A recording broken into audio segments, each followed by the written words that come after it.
mine is just a request. I don't know if you can take us through for today. Because the way you are taking us, I'm learning. You're taking us in a good way. So I don't know if you can take the lead today.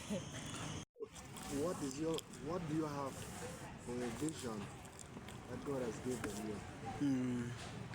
And if we are to have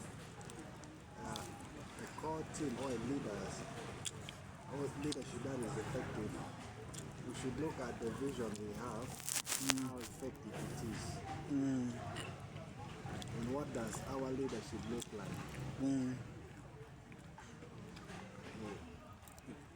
It is a challenge right now in the talk to me.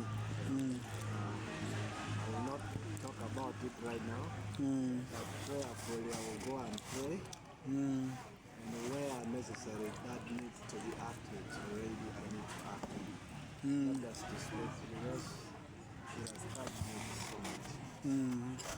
God has given you, or if God has given you a vision, or a conviction, a passion, what have I done towards the conviction? What needs to be done now to solve the problem? Let's assume we have ignorance here, and I've seen it is already a burden to me. What should I do to solve the problem since I know now the problem? And how can I do my best with the people who are really in ignorance to get out of? So I think it is a bit challenging to me. That is to me. We're good to go now to discuss about purpose. You don't want to dominate. I don't want to dominate it all. You also need to speak. Yeah, they're talking. If a leader is to be effective, there are some key things that you should explore. One is purpose, the second one is passion, and then the third one is vision. You said one is purpose. Purpose, passion, and vision. Like for me,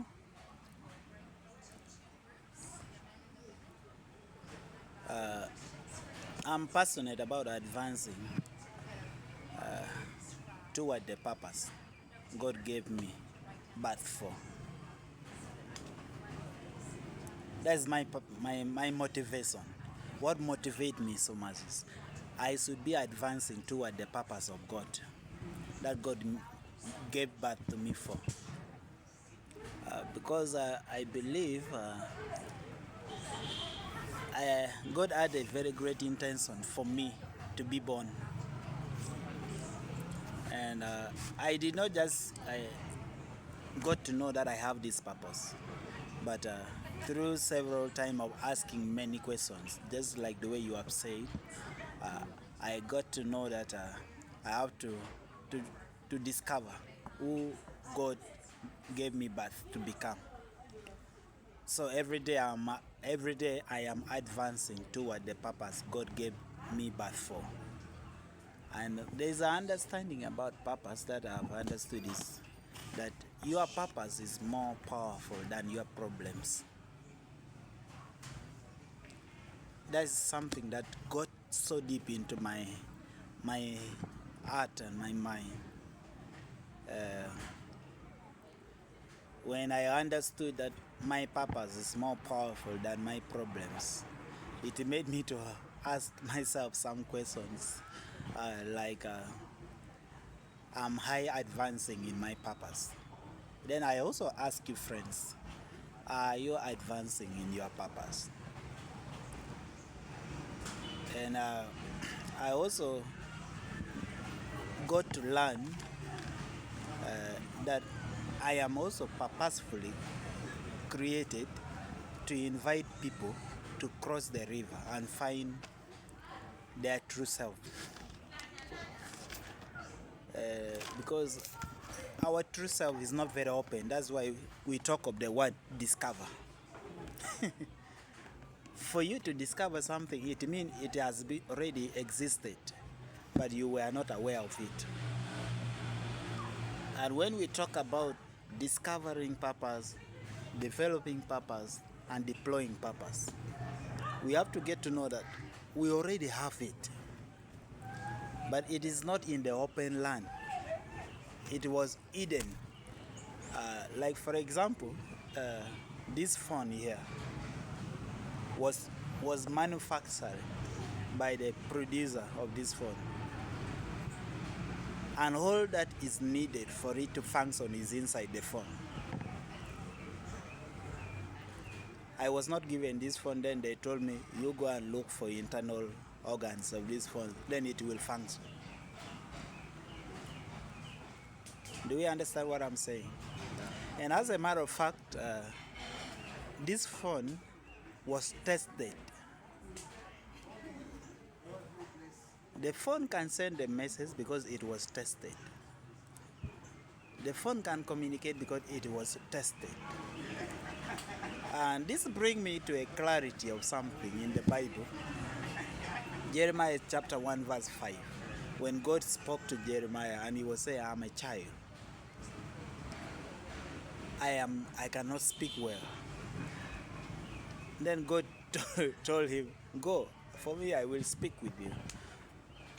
So when we come face to face with ourselves, we may be scared of the vision of the purpose God is giving us. And that's why I want God to empower me so that I can act as a person who can invite people to cross over from the river of fear so that they can discover and find their true self. Why? Because I've learned that we are born to live in the jungle, to be ourselves. We are not supposed to live to become like other person. And that's why in my purpose, if God is to empower me to be a mentor, I have this kind of mentality. Whoever I will mentor should do greater work better than me. I don't mentor people to do what I do. And that's the mentality of God and the mentality of people whom God called them. God wants us to be leaders who will reproduce leaders. And not only leaders, but extraordinary leaders. God wants us to reproduce people who will be heroes in disciple making, in leadership, in business, being teachers in the school, in families, so that when we get married as disciples, people who will marry us will say, wow, I'm blessed. And if you're a husband, they will say, no man is like my husband. So that's what God wants us to become. And I always keep on thinking, why did God have to choose to describe himself in the animal kingdom? He described himself as a lion. And then in the bird kingdom, he described himself as a what? Eagle. So I was thinking and seeing, and I got to learn many things about lion. That whenever a lion is in a territory, he go and map all his territory, and when he map the territory, he take over, and he become the domain, the master. So in other words, as disciples and leaders, what are your territory that God wants you to become a king like the lion in? What is your territory? Why? Because understanding your territory personally will empower you to be effective corporately.